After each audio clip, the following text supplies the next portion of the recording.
Hi guys, Andy Carter here from howtoimprovemygolf.com, and we're talking today about club face awareness. Where should the club be at certain points of the golf swing, and more importantly, where do we want it at impact?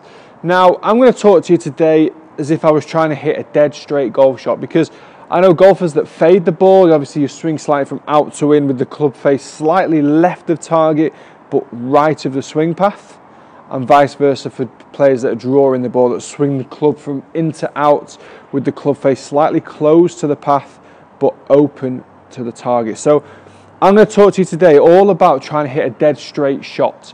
Now, it's not a shot that I teach because technically it is the hardest shot in golf.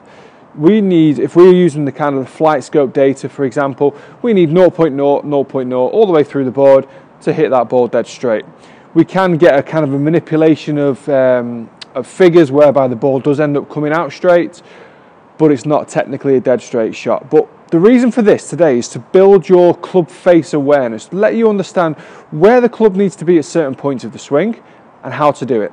Okay, so the first drill I want you to kind of work on whilst you're at the golf course, whilst you're on the driving range or practice area or anything at the golf course, is coming from setup. Got a good posture, takeaway position here. So this point now, we want this club face to be parallel to your spine angle. Once we're in that position, I'm pretty happy that this left wrist has stayed very solid. We've used the left arm and the core of the body to rotate the club away from the ball.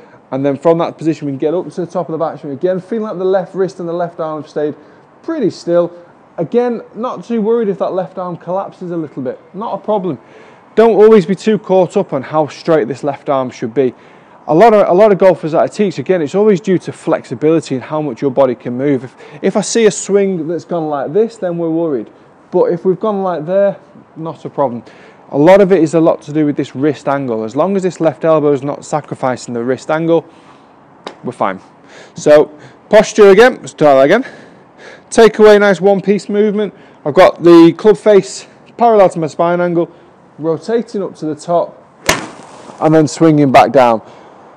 What I'm trying to do is not stop encouraging myself from flipping the hands over, turning that club face round to the left hand side, because we don't need to. The club face needs to stay, for this drill in particular, as straight as possible coming out towards the target line. We don't need to get that manipulation of the club. The last thing I need to be doing in golf is trying to manipulate the club, because over the course of 18 holes, 4 hours, tiredness, weather conditions, different lies in the ground, the last thing I need to try and do is start manipulating the club, so your timing is just not going to be consistent. And I think that's what you find the difference between maybe the 18 handicappers and a 10 to 12 handicap. They can just get that, they can keep the ball straighter throughout the round for longer. Then when you get into the single figures, obviously we're looking at other parts of the game as well, but I think certainly that 18 to 12 handicap difference is a big thing to do with the club face control. Sometimes I don't even realise, but a big thing is all about club face control. If we can control that position, rotate to the top and hit through, just going through that little 3-point drill, you're going to start seeing the ball coming out really straight.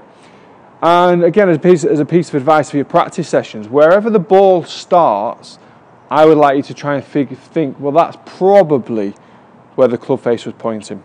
It's not all the time, it's not absolutely 100%, but a majority of the time, where the ball starts, the club face was pointing at impact, not at setup, at impact. So you can sometimes figure out, well, if I've started it left, that's me manipulating the club, flipping the club over. If I've started to the right, I've not done anything at all with the hands. So really start to gauge and learn more about the club face. I've been doing that with an 8-iron, I've been using a tee, I've gone 3-point swing and just clipped the ball away. It's gone 100 yards. When I get comfortable, I might start to speed it up. I might go up to a 6-iron. I might even go up to a driver with it. Again, because you're doing the 3-point swing on the driver, you're creating no speed, no power.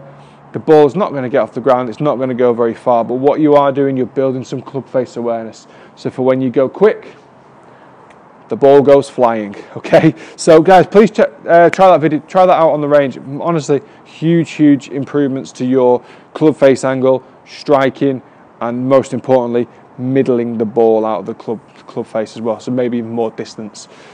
Guys, please check out our social media platforms. We've got loads on there, so Snapchat, Facebook, Twitter, Instagram, Periscope. Busy.